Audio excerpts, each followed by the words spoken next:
Hey everybody, this is Kohdok here, and as you can tell, I'm in a different location, and as you can also tell, nothing is moving. Well, this is because I'm back at home for a couple of weeks before I can move into the summer dorm, and as a result, I'm away from all those nice Mac equipment that I have at the school, so I'm not going to be able to do my files, which are too epic for the PC that I own to make a nice video, so I'm just going to do it in this format. Anyway, what I have to show to you today is a Baku Triad.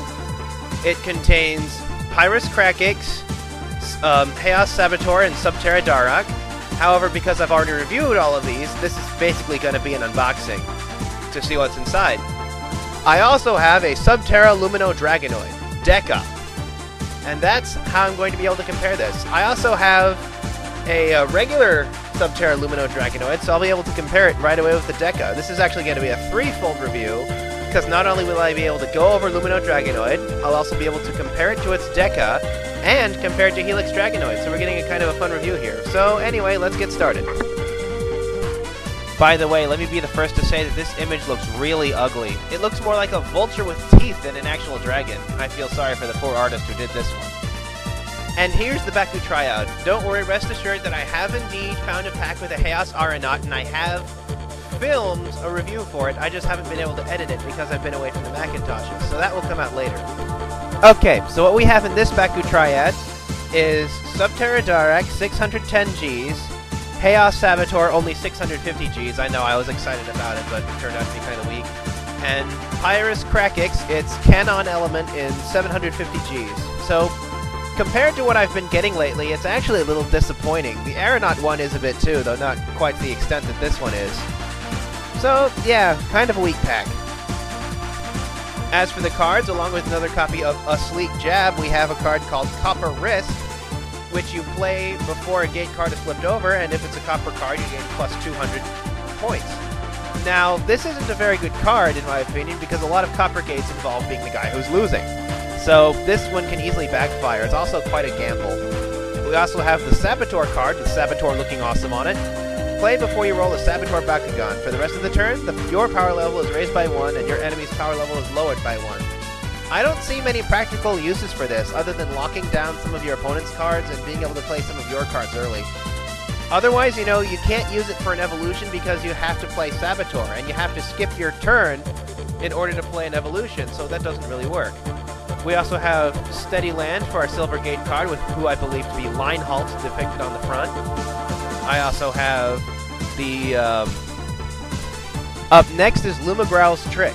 What it is it's not really like Strike Flyer's Trick at all. What it is the player with the fewest gate cards in their use pile doesn't get the gate attribute bonus.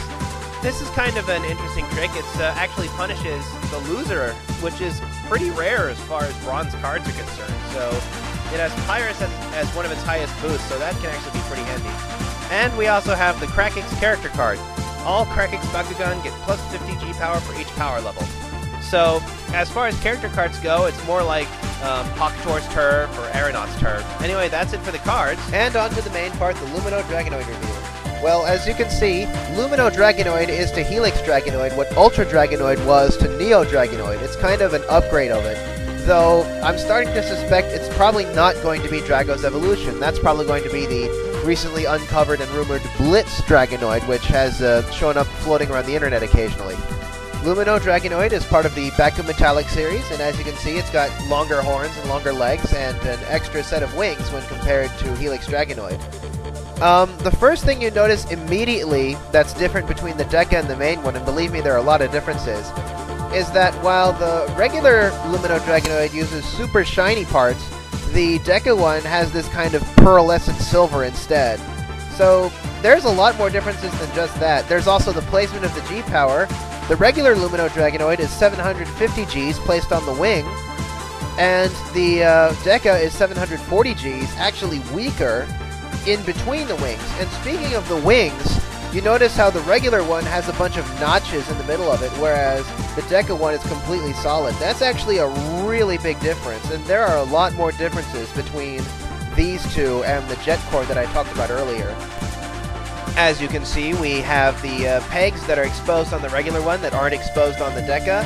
There was the aforementioned placement, and, you know, it's a bit different, but, you know, it's kind of fun. It also came with one of those coins as well.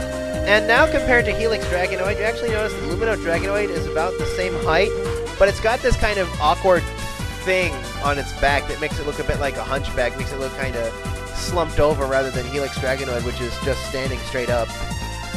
But anyway, you can tell that they're both inspired off of each other. So yeah.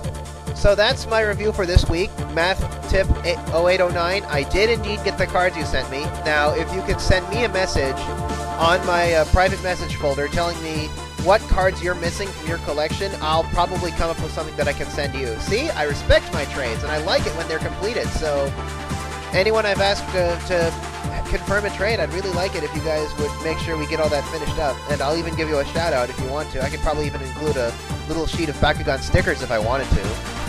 Anyway, while I'm here, I might as well also talk about some of my current projects. One of them is my fanfic called Bakugan Incident N. It takes place as kind of an isolated incident away from the regular series and takes place 1 year after Season 1, starring the Gatekeepers and an entire cast of original characters. I haven't updated it for a while, but you can go check it out for yourself at fanfiction.net. Also, there is the Naga's Gatekeepers Creation Petition, which hasn't really gotten enough steam to get off the ground, but it involves making Bakugan forms and marbles for sale of the 6 Gatekeepers from the end of Season 1. It's kind of a noble purpose, but I think it might be a little outdated with Spin Master's policy of looking into the future! Well, anyway, hopefully I'll be able to do a nice film next time around. When summer classes start up, I should get access to that lab again. Anyway, this is Kohdok signing off.